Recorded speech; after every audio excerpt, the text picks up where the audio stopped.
Aryan trailer చూసినప్పుడే doubt కొట్టింది. పోనీలే ఒక తమిళ్ మూవీ చూసి చాలా రోజులైందని చూసా. అంతేం లేదు మూవీ. కొన్ని సినిమాలు ఉంటాయి వాటి జోనర్ లో డిఫరెంట్ గా ఉన్నా సరే స్క్రీన్ ప్లే వలన అసలు ఇంట్రెస్ట్ పోతుంది. మొత్తం మాట్లాడదాం. వీడియోని లైక్ చేసి ఛానల్ సబ్స్క్రైబ్ చేసుకోండి. నెక్స్ట్ వచ్చే వీడియోస్ మిస్ అవ్వకుండా చూడొచ్చు. ఇంకా స్టోరీ విషయానికి వస్తే కల్ప్రిట్ అండ్ తను చేయబోయే క్రైమ్ ముందే తెలిసిపోతుంది. ఇంట్రెస్టింగ్ ఏంటంటే సస్పెక్ట్ చనిపోయినా కూడా మిగిలిన క్రైమ్స్ ఎలా జరుగుతాయి అండ్ ఎందుకు జరుగుతాయి అనే దాని మీద ఉంటది. కానీ స్క్రీన్ ప్లే అంత ఇంట్రెస్టింగ్ గా లేదు. అక్కడ ఒక పాయింట్ జరిగే లోపే 5 minutes ముందే మనం అలా అవుద్దని ప్రిడిక్ట్ చేసేస్తాం.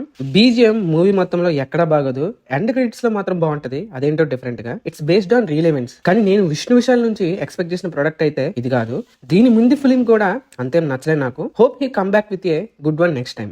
మానస చౌదరి క్యారెక్టర్ ని లేపేయొచ్చు. ఈ మధ్య అసలు తమిళ సినిమాలో ఆవిడ స్కోప్ లేని క్యారెక్టర్స్ ని ఎందుకు చేస్తున్నారో తెలియట్లేదు. ఎగ్జాంపుల్ బన్ బటర్ జామ్ కూడా అంతే. సెల్వరాఘవన్ సటల్ గా చేసుకుని వెళ్ళిపోతారు. ఓకే అనిపించింది. Athreya character motive of crime అసలు నచ్చలేదు. దీనికేనా అనిపించింది. అలా ఎలా రాయాలనిపించిందో ఏంటో మరి. Finally not a satisfied product. Next weeks hunt తో మళ్ళీ కలుద్దాం.